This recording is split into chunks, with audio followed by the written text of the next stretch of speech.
প্রিয় শিক্ষার্থী, কেমন আছো তোমরা? নিশ্চয় ভালো আছো। আজকে তোমাদের সকলকে আমার অনলাইন ক্লাসে স্বাগত জানাই।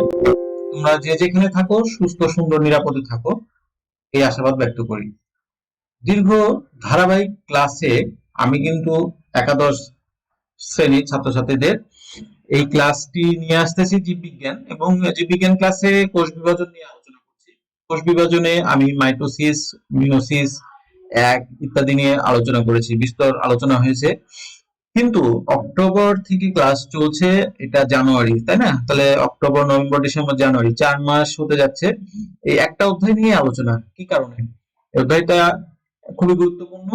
প্লাস হচ্ছে যে যারা ক্লাসটা দেখছো না নিয়মিত, তাদের জন্য কিন্তু এটা একটা মানে বার্তা যে তোমরা ক্লাসটি দেখো, এবং যারা ক্লাস হয়তো দেখছো, একটা ক্লাস দেখছো, পরের ক্লাস দেখছো না, 3টে ক্লাস বাদ দিয়েছো, তাদের জন্য কিন্তু আমি ছোট ছোট ছোট ছোট করে এই ক্লাসগুলো নেওয়ার পিছনে কারণ হলো যে এই ধারাবাহিকতাটা যেন বুঝতে কারো অসুবিধা না হয়। সেই জন্য কিন্তু ক্লাসগুলোকে খুবই অল্প পরিসরে ছোট ছোট করে, এবং একই ক্লাস হয়তো দেখা গেছে যে একই বিষয় আমি রিপিট নিয়েছি, হ্যাঁ, তোমাদের বোঝার সুবিধার্থে। অনলাইন ক্লাস কোনো মতেই কিন্তু সরাসরি ক্লাসের বিকল্প হতে পারে না। এটা একটা প্রক্রিয়া যে তোমাদেরকে পড়াশোনার মধ্যে রাখা। কিন্তু আসলে কি সকলে এই ক্লাসগুলো দেখছো ঠিকভাবে? না, সকলেই দেখছো না। প্রথম দিকে যে আগ্রহটা ছিল সেই আগ্রহটার ঘাটতি হয়েছে।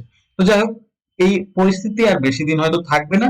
আমরা খুবই আশা করছি যে হয়তোবা অল্প দিনের মধ্যেই আমরা সরাসরি ক্লাসে আমাদের মানে যে প্রাঙ্গণ, কলেজ মহাবিদ্যালয় প্রাঙ্গণে আমরা ফিরে যাব, এবং কোট কলেজ মহাবিদ্যালয়ে আমাদের এই একাদশ শ্রেণীর ছাত্রছাত্রীরা তোমাদের সাথে সরাসরি ক্লাস আমরা করতে পারবো। তো যাই হোক, তোমাদের সকলের সুস্থতা কামনা করে আমি আমার ক্লাস শুরু করছি। দেখো, আজকে আমি কিন্তু যে বিষয় নিয়ে আলোচনা করব সেটা হচ্ছে, এটা বুঝতেই পারছো চিত্র দেখে কি নিয়ে আলোচনা। বোঝা যদি যায় তাহলে ভালো, না বুঝতে পারলে আমি তোমাদেরকে একটু ধরিয়ে দিই যে এই আলোচনাটা হচ্ছে মিওসিস দুই নিয়ে। মিওসিস দুই এর যে প্রক্রিয়াটি, প্রোফেজ দুই, মেটাফেজ দুই, অ্যানাফেজ দুই, টেলোফেজ দুই। মিওসিস দুই এর কি আছে? প্রোফেজ দুই, অ্যানাফেজ দুই, মেটাফেজ দুই, অ্যানাফেজ দুই এবং টেলোফেজ দুই। এই 4টি ধাপ নিয়ে কিন্তু মিওসিস দুই প্রক্রিয়াটি হয়ে থাকে, ঠিক আছে? তো মিওসিস দুইয়ে কি হয়? এখানে কিন্তু নিউক্লিয়াসের সংখ্যা বৃদ্ধি ঘটে। দেখো, এখানে একটি থেকে দুটি, দুটি থেকে চারটি নিউক্লিয়াস হচ্ছে। এইটা কিন্তু একেবারে মাইটোসিস কোষ বিভাজন যারা পড়েছো, যদি পড়ে থাকো, মাইটোসিস কোষ বিভাজনে যে ধরনের প্রক্রিয়া, এটাও কিন্তু সেই একই ধরনের প্রক্রিয়া। অর্থাৎ কিনা মিওসিস এক হচ্ছে ক্রোমোজোম সংখ্যা হ্রাস পাচ্ছে, মাতা থেকে এবং পিতা থেকে আগত ক্রোমোজোম সংখ্যা এখানে হ্রাস পাচ্ছে। কিন্তু মিওসিস দুই হচ্ছে কি, এই নিউক্লিয়াসের সংখ্যা বৃদ্ধি পাচ্ছে। এখানে কিন্তু ক্রোমোজোমের আর কোনো পরিবর্তন হচ্ছে না। ক্রোমোজোম গুলো কি হচ্ছে, বিভক্ত হয়ে দুটি আলাদা নিউক্লিয়াসে চলে যাচ্ছে, কিন্তু নিউক্লিয়াসের সংখ্যাটা বৃদ্ধি পাচ্ছে। তাহলে এই মিওসিস প্রক্রিয়াটা আমরা বলতে পারি মিওসিস দুই ইজ ইকুইভ্যালেন্ট টু মাইটোসিস কোষ বিভাজন। তো এটা নিয়ে আসো একটু আলোচনা করি। মিওসিস দুই এ প্রোফেজ দুই, যেটা প্রোফেজ দুই এ কি হয়, এখানে কিন্তু নিউক্লিয়ার যে এই যে এনভেলপ বা নিউক্লিওলাস, এগুলোর বিলুপ্তি ঘটে। এখানে জল বিয়োজন ঘটতে থাকে। জল বিয়োজন মানে এখানে পানি সংকোচন ঘটে, এবং এই যে ক্রোমোজোম গুলো খাটো এবং মোটা হয়, এই খাটো এবং মোটা হওয়ার কারণে এখানে কিন্তু এরা রঞ্জক পদার্থ ধারণ ক্ষমতা প্রাপ্ত হয়। রঞ্জক পদার্থ ধারণ ক্ষমতা মানে কি? এখানে রং ধারণ করতে পারে। এটার কারণ কি জানো? এই রংটা যদি ধারণ করতে পারে, তাহলে আমরা যখন প্র্যাকটিক্যাল করি এগুলো নিয়ে, আসলে তো এগুলো রিসার্চের ফলে বেরিয়েছে, তাই না? যে এই একটা সূক্ষ্ম পেঁয়াজের রুটের মধ্যে, বা ধরো একটা ফুলের টিস্যুর মধ্যে এই যে সেল ডিভিশনটা কিভাবে হচ্ছে, এগুলো কিন্তু আমরা কিভাবে দেখি? এরা যেহেতু রং ধারণ করে, এবং রং ধারণ করার ফলে কিন্তু প্র্যাকটিক্যালি এটা আমরা একেবারে সরাসরি মাইক্রোস্কোপে চোখে দেখতে পাই, ঠিক আছে? এই যে দেখো, এখানে কিন্তু কালার দেওয়া আছে, ইয়েলো এবং রেড, এবং এই এই ইয়েলো রেড থেকে বোঝা যাচ্ছে যে দুটি আলাদা ক্রোমোজোম, তাই না? এবং খাটো এবং মোটা হয়ে আছে, তাই না? ক্রোমাটিডে পরিণত হচ্ছে। তো এইখানে কি হচ্ছে, প্রোফেজ দুয়ে জল বিয়োজন ঘটছে, এবং জল বিয়োজনের ফলে এখানে কি হয়, ক্রোমোজোম গুলো খাটো এবং মোটা হয়, এবং এখানে নিউক্লিয়ার মেমব্রেন বিলুপ্তি ঘটে। এটা একটি স্বল্পস্থায়ী প্রক্রিয়া। ঠিক আছে, আমি যে কথাগুলো বললাম এগুলো এখানে লেখা আছে। হ্যাঁ, তো এরপরে আসো মেটাফেজ 2। মেটাফেজ 2 এ কি হয়? ঠিক মাইটোসিসের মতো স্পিন্ডল যন্ত্রের আবির্ভাব ঘটে, এবং এই স্পিন্ডল যন্ত্রের আবির্ভাবের ফলে এখানে কিন্তু এই যে এইগুলোকে আকর্ষণ তন্তু বা ট্রাকশন তন্তু বলা হয়, বা ফাইবার তন্তু বলা হয়। এই তন্তুগুলোর সাথে এই সেন্ট্রোমিয়ার দ্বারা যুক্ত অবস্থায় ক্রোমাটিড গুলো একটি নির্দিষ্ট তলে অবস্থান করে, বিষুবীয় তলে অবস্থান করে। ঠিক আছে, এর পরের স্টেজটায় কিন্তু এদের মধ্যে কি হবে? চলন শুরু হবে। ঠিক আছে, আমরা যদি দেখি অ্যানাফেজ 2, অ্যানাফেজ 2 যে স্টেজটা, অ্যানাফেজ 2 এ কি হয়? এই স্পিন্ডল যন্ত্রের সাহায্যে সেন্ট্রোমিয়ারে সংযুক্ত অবস্থায় ক্রোমাটিড গুলো দুই ভাগে বিভক্ত হয়ে দুটি আলাদা দুই প্রান্তে এদের চলন শুরু হয়। ঠিক আছে, এই দুই প্রান্তে চলনের ফলে এরা কিন্তু সেন্ট্রোমিয়ার গুলো অগ্রগামী, বাহুগুলো অনুগামী অবস্থায় থাকে, এবং এই চলনের ফলে এদেরকে অনেক সময় মাইক্রোস্কোপে ভিএলআইজে, ইংরেজি অক্ষর ভিএলআইজে এর মতো দেখায়। ঠিক আছে, আমরা যদি দেখি এখানে ইংরেজি অক্ষর ভিএলআইজে এর মতো দেখায় এগুলোকে। এবং এই চলনের ফলে এরা কি হয়? এর পরের যে স্টেজ, যে একটি থেকে দুটি নিউক্লিয়াস সৃষ্টি, এটা না হলে কিন্তু হয় না। ঠিক আছে, দেখো এটা কিন্তু দুই প্রান্তে চলে গেছে। এবং টেলোফেজে কি হয়? টেলোফেজে আবার নিউক্লিওলাস, নিউক্লিয়ার মেমব্রেন, এগুলো পুনরায় আবির্ভাব ঘটে এবং একটি অপত্য নিউক্লিয়াস সৃষ্টি হয়। তাহলে আমরা বুঝতে পারলাম, আমি কিন্তু এই পুরো প্রক্রিয়াটাই তোমাদের সাথে আলোচনা করলাম। এই যে প্রোফেজ 2, মেটাফেজ 2, অ্যানাফেজ 2 এবং টেলোফেজ 2। প্রোফেজ 2 থেকে টেলোফেজ 2 পর্যন্ত যে ধাপগুলো, সেগুলো কিন্তু সম্পূর্ণভাবেই একেবারেই কিন্তু মাইটোসিস কোষ বিভাজনের ধাপের সাথে ধারাবাহিকভাবে মিল পাওয়া যায় আর কি। হ্যাঁ, সম্পূর্ণ একই না, কিন্তু কিছুটা হলেও মিল আছে এখানে, এবং এই প্রক্রিয়াটাই কিন্তু একই রকম। কিন্তু এখানে একটা পার্থক্য আছে, যেখানে কিন্তু চিত্র হবে দুটো করে। হ্যাঁ, দেখো প্রত্যেকটা ধাপে কিন্তু দুটো করে চিত্র। ঠিক আছে, কারণ কি? আমার মিওসিস একে তো এরা দুই ভাগে বিভক্ত হয়ে আছে অলরেডি, এবং এই পরের স্টেজটা থেকে কিন্তু দুটি থেকে চারটি করে হচ্ছে। ঠিক আছে, তো এইখানে চিত্র যখন দিবে, দুটি করে চিত্র দিতে হবে। আর তোমাদেরকে আরেকটা বিষয় বলে রাখি, যে মিওসিস 2 নিয়ে এত ঘাবড়ানোর কিছু নাই। মিওসিস 2টা কিন্তু পরীক্ষাতে ম্যাক্সিমাম সময়ই দেখা যায় যে এটা পার্থক্য হিসাবেই বেশি আসে মিওসিস 1 এর সাথে মিওসিস 2 এর। আজকে কিছু বোর্ডের প্রশ্ন নিয়েও তোমাদের সাথে আমি আলোচনা করব। হ্যাঁ, আমার এই আলোচনায় থাকবে। এরপরে আসলে হচ্ছে সাইটোকাইনেসিস নিয়ে আলোচনা। সাইটোকাইনেসিস কি? তাহলে তোমার ক্যারিওকাইনেসিস নিউক্লিয়াসের বিভাজন হয়ে গেল, সাইটোকাইনেসিস হচ্ছে কি সাইটোপ্লাজমের বিভাজন, তাই তো? তাহলে মাইটোসিসের সাইটোপ্লাজমের বিভাজন এবং মিওসিসের সাইটোপ্লাজমের বিভাজনের মধ্যে একটু মানে পার্থক্য আছে। হ্যাঁ, ডিফারেন্সিয়েশন আছে একটু। এটা নিয়ে একটু আলোচনা করি আমি। এটা অনেক সময় পরীক্ষায় আসে অনুধাবনে। হ্যাঁ, এটা একটু ধারণা রাখা দরকার যে মাইটোসিসের সাইটোকাইনেসিস অর্থাৎ সাইটোপ্লাজমের বিভাজন কিভাবে হয় এবং মিওসিসে কিভাবে হয়। মাইটোসিস একবার বিভাজিত হয়, মিওসিস দুইবার, মিওসিস 1 এবং 2। তাহলে বিভাজন একবার মাইটোসিসের, মিওসিসের বিভাজন দুইবার। এখানে কি হয়? সাইটোপ্লাজম কি হচ্ছে? সমগুণ সম্পূর্ণ দুটি অপত্য কোষ সৃষ্টি করে, কিন্তু এখানে চারটি কোষ সৃষ্টি হয়।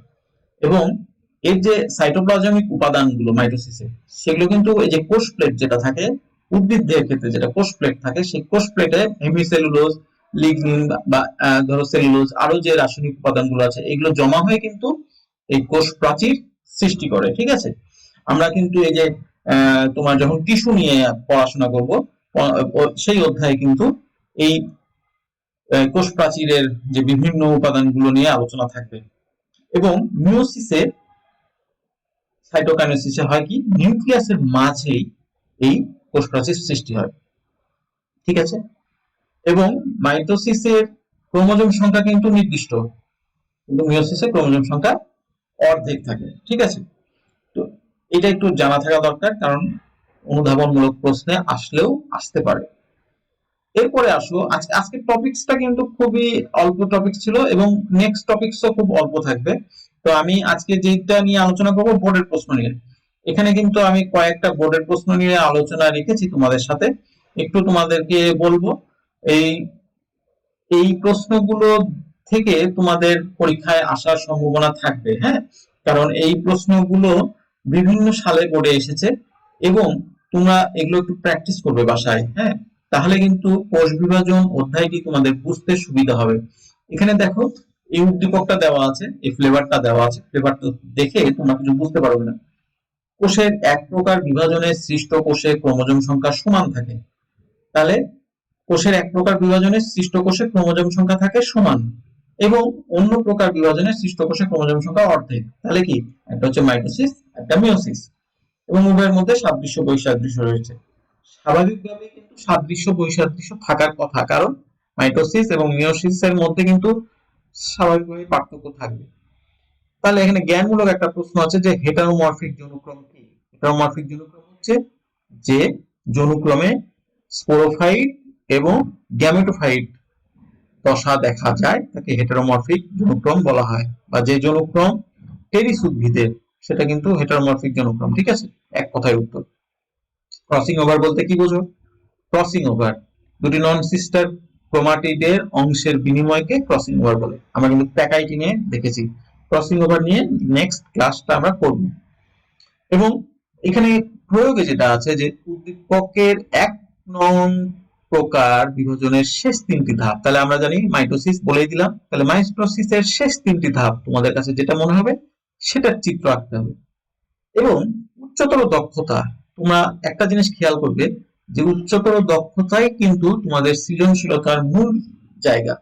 তুমি কতটুকু একটা প্রশ্ন বোঝো এবং তোমার জ্ঞান থেকে কতটুকু লেখো, সেই জায়গাটা চিহ্নিত করা বা সেটা নিয়ে কিন্তু মানে তোমার তোমাকে যাচাই করার জায়গাটাই হচ্ছে কিন্তু উচ্চতর দক্ষতার জায়গা বা ঘয়ের প্রশ্ন।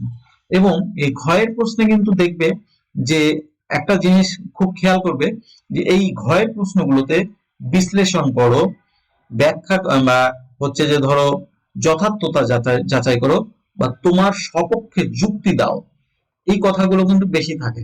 বিশ্লেষণ করো, যথার্থতা যাচাই করো বা তোমার মতামতের সপক্ষে যুক্তি দাও। ঠিক আছে, তো এই কথাগুলোর কারণ কি? এই কথাগুলোর কারণ হচ্ছে যে তুমি কতটুকু পজিটিভলি অ্যান্সার করছো, কারণ তোমার এই ধারণাটাই এখানে এখানে বহিঃপ্রকাশ ঘটে। ঠিক আছে, তো এই প্রশ্নে কি আছে? উদ্দীপকের উল্লেখিত কোষ বিভাজন দুটি উদ্ভিদের জীবনে অপরিহার্য, তাই নয় কি? কারণ এই অপরিহার্যতাটা কেন? যদি মাইটোসিস না হতো তাহলে দেহের বৃদ্ধি ঘটতো না, যদি মিওসিস না হতো তাহলে বৈশিষ্ট্যের কি হতো? পরিবর্তন হতো না, বৈচিত্র্য সৃষ্টি হতো না, ক্রসিং ওভার না হলে বৈচিত্র্যের সৃষ্টি হতো না, প্রজাতি ধীরে ধীরে বিলুপ্ত হয়ে যেত, তাই না? তাহলে এই দুটি প্রক্রিয়াই জীবনে প্রয়োজন আছে, যে কোনো জীবের জীবনে। ঠিক আছে, তো এটা নিয়ে একটা মানে সুন্দর আলোচনা করলে ভয়ে চারে চারই পাওয়া যায়। এরপরে দেখো এই এই সাইকেলটা তোমরা জানো, কোষ চক্র, তাই না? এই কোষ চক্র নিয়ে কিন্তু একটা প্রশ্ন কয়েক সালে আসছে। সিন্যাপসিস কি? জ্ঞানমূলক প্রশ্ন। সিন্যাপসিস হচ্ছে কি? নিশ্চয়ই জানো যে হোমোলোগাস ক্রোমোজোমের জোড় বন্ধাকে সিন্যাপসিস বলে। উদ্দীপকের প্রক্রিয়াটি মিওসিসে কেন ঘটে না? কেন ঘটে না? কারণ এই কোষ চক্রটা হচ্ছে কোষের বৃদ্ধির প্রক্রিয়া আর মিওসিস হচ্ছে কোষ মানে হ্রাসমূলক প্রক্রিয়া, যার জন্য এই কোষ চক্রটা মিওসিসে ঘটে না। আর উদ্দীপকের এম ফেজটা এখানে কি বুঝতেই পারছো? এম ফেজটা কি এটা নিয়ে আলোচনা। এবং এস এ সংগঠিত, এসটাও বুঝতে পারছো, এখানে ডিএনএ সংশ্লেষণ। এই আলোচনাগুলো তোমাদের জানতে হবে, করতে হবে। এরপরে প্রশ্ন দেখো, এখানে নিশ্চয়ই বুঝতে পারছো এই চিত্রটা, চিত্রটা দেখে বোঝার চেষ্টা করো। চিত্রটা কিসের? হ্যাঁ, মিওসিসের। এই চিত্রটা হচ্ছে মিওসিসের প্যাকাইটিং। এখানে কি দেখো, জোর বাড়ছে এবং অংশের বিনিময় ঘটছে, তাই না? ক্রসিং ওভার হচ্ছে। তাহলে এখানে কি ওই একই প্রশ্ন আসছে আবার, সিন্যাপসিস কি? মিওসিস কে হ্রাসমূলক বিভাজন বলা হয় কেন? যেহেতু ক্রোমোজোম সংখ্যা মানে এখানে হ্রাস পায়, অর্ধেক হয়, সেজন্য একে হ্রাসমূলক বিভাজন বলা হয়। চিত্রে প্রদর্শিত ধাপটি বর্ণনা দাও। এই চিত্রে প্রদর্শিত এই ধাপটি হচ্ছে কি? বুঝতেই পারছো, প্যাকাইটিং। তাহলে এইটার বর্ণনা এবং উদ্দীপকে প্রদর্শিত কোষ বিভাজন প্রক্রিয়ার তাৎপর্য বিশ্লেষণ করো। এই কোষ বিভাজন প্রক্রিয়ার কোনো তাৎপর্য আছে? তোমার কি মনে হয়? অবশ্যই আছে, কারণ এই কোষ বিভাজন প্রক্রিয়াটি যদি না ঘটতো তাহলে কিন্তু যে আমরা বলছি যে বৈচিত্র্যের উন্নয়ন অর্থাৎ কিনা ক্রসিং ওভার হচ্ছে জন্যই কিন্তু এখান থেকেই কিন্তু নতুন বৈশিষ্ট্যের সৃষ্টি হচ্ছে। হ্যাঁ, জীবের নতুন বৈচিত্র্য সৃষ্টি হচ্ছে পিতা থেকে আগত এবং মাতা থেকে আগত বৈশিষ্ট্যগুলো পাচ্ছে জন্য একটি জীব তার একটা নতুন সত্তা সৃষ্টি করতে পারছে। ঠিক আছে, তাহলে নিশ্চয়ই এই কোষ বিভাজন প্রক্রিয়াটির গুরুত্ব অনেক।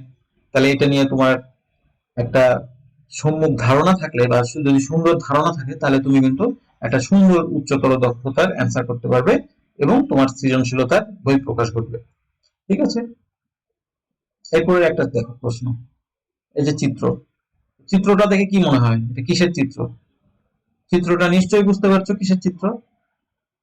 মাইটোসিস কোষ বিভাজনের স্টেজ গুলো, এই যে চলন, অ্যানাফেজ। ঠিক আছে, তাহলে এটা নিয়ে একটু দেখো আলোচনা।